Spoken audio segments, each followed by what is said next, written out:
Assalamualaikum warahmatullahi wabarakatuh. Perkenalkan, nama saya Zuliani, NIM 2415023. Baiklah, di sini saya akan mencari studi kasus tentang permasalahan di lapangan yang berhubungan dengan layanan bimbingan dan konseling. Kemudian, saya juga akan menentukan hal yang akan diberikan kepada konseli yaitu berupa layanan awal, dan kedua ada proses dan langkah inti layanan BK, dan ketiga adanya evaluasi dan tindak lanjut layanan BK. Nah, semua itu akan saya jelaskan hubungannya dengan tafsir dan hadis BK. Baiklah, di sini ada seorang siswa kelas 9 di salah satu SMA mengalami penurunan prestasi belajar secara drastis dalam satu semester terakhir. Nah, nilai-nilai ulangan harian dan tugas yang sebelumnya itu berada di atas rata-rata yang kini menurun signifikan hingga di bawah KKM. Nah, selain itu, siswa ini juga mulai menunjukkan perubahan perilaku di kelas seperti sering melamun, kurang aktif dalam pembelajaran, dan beberapa kali tidak mengerjakan tugas. Nah, berdasarkan hasil observasi guru BK dan wali kelasnya, siswa tersebut tampak murung menarik diri dari lingkungan sosial, serta jarang berinteraksi dengan teman-temannya. Nah, ia juga sering datang terlambat ke sekolah dan terlihat kelelahan saat mengikuti pelajaran. Nah, dalam beberapa kesempatan, guru juga mencatat bahwa siswa tampak kehilangan motivasi belajar dan mudah tersinggung. Hasil wawancara mendalam mengungkapkan bahwa siswa sedang mengalami tekanan psikologis akibat konflik keluarga. Orang tua siswa sering terlibat pertengkaran di rumah, bahkan di hadapan anaknya sendiri. Nah, situasi tersebut membuat siswa itu merasa tidak nyaman, cemas, dan sulit berkonsentrasi saat belajar di rumah. Selain itu, siswa juga merasa tidak memiliki tempat untuk bercerita, sehingga yang dipendam semakin memperburuk kondisi mentalnya. Dari sisi sosial, hubungan siswa dengan teman sebaya juga mulai terganggu. Ia cenderung menghindari interaksi, menolak ajakan teman, dan lebih memilih menyendiri. Nah, hal ini tuh berdampak pada berkurangnya dukungan sosial yang seharusnya dapat membantu mengurangi tekanan emosionalnya. Nah, permasalahan yang dialami siswa mencakup beberapa aspek, yaitu yang pertama, aspek pribadi atau emosional, yaitu stres, kecemasan, dan tekanan batin. Dan kedua, adanya aspek keluarga, yaitu konflik orang tua atau broken home secara psikologis. Dan ketiga, adanya aspek sosial, penarikan diri dari lingkungan pertemanan.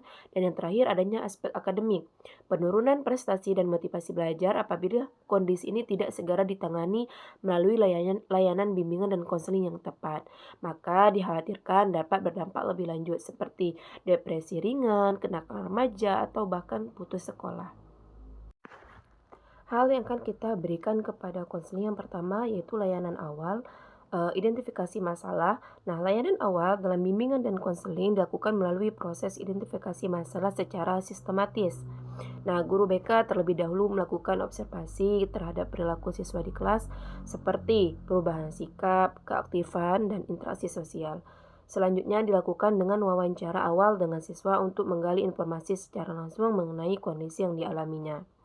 Nah, data pendukung juga dikumpulkan dari wali kelas dan teman sebaya guna memperoleh gambaran yang lebih objektif.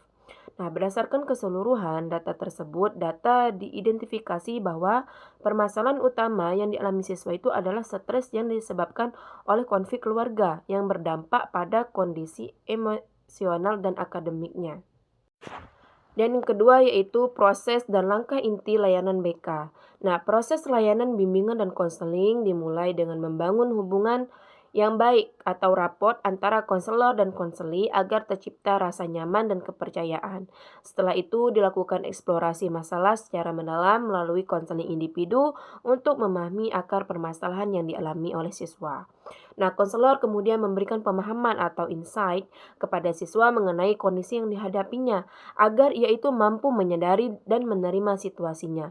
Selanjutnya memberikan strategi coping seperti teknik relaksasi, pengelolaan emosi, serta penguatan spiritual guna membantu siswa itu untuk mengatasi tekanan yang dialami.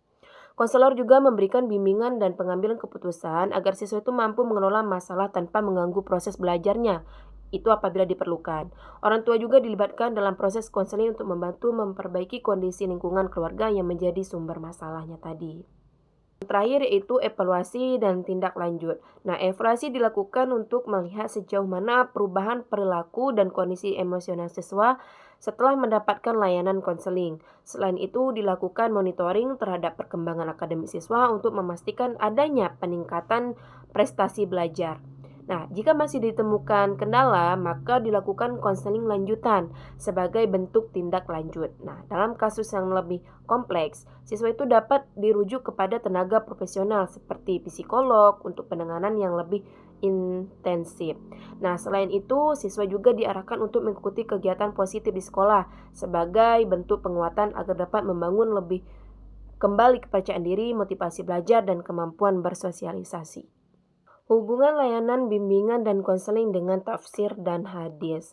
Nah, layanan bimbingan dan konseling dalam Islam memiliki landasan yang kuat dalam Al-Quran dan hadis baik secara konseptual maupun praktis.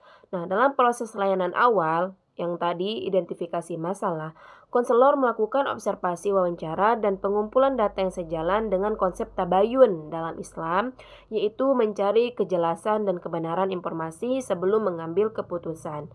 Hal ini sebagaimana dijelaskan dalam surat Al-Hujurat ayat 6 yang menekankan pentingnya verifikasi informasi agar tidak terjadi kesalahan dalam penilaian.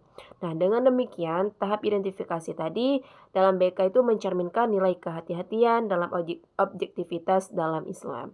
Nah, pada tahap proses dan langkah inti layanan BK, hubungan antara konselor dan konseli yang dibangun melalui pendekatan empati dan komunikasi yang baik sejalan dengan prinsip dakwah bil hikmah dalam surat An-Nahl ayat 125 dijelaskan bahwa mengajak atau membimbing seseorang harus dilakukan dengan hikmah atau kebijaksanaan, nasihat yang baik dan cara yang lembut. Nah, hal ini relevan dengan teknik konseling seperti membangun raport, eksplorasi masalah, serta pemberian insight kepada konseli. Selain itu, pemberian strategi coping seperti penguatan spiritual juga sejalan dengan ajaran Islam yang menekankan pentingnya ketenangan hati melalui zikir dan mendekatkan diri kepada Allah. Sebagaimana dalam surat Ar-Rod ayat 28 bahwa hanya dengan mengingat Allah hati menjadi tentram.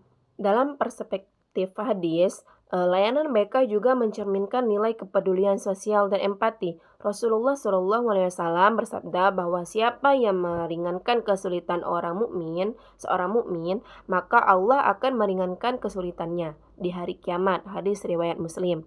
Nah, hadis ini menjadi dasar bahwa membantu individu yang mengalami masalah psikologis merupakan bentuk ibadah dan tanggung jawab sosial. Selain itu, pendekatan konseling yang tidak menghakimi dan penuh kasih sayang juga sesuai dengan akhlak Rasulullah yang dikenal dengan lembut dalam membimbing umatnya.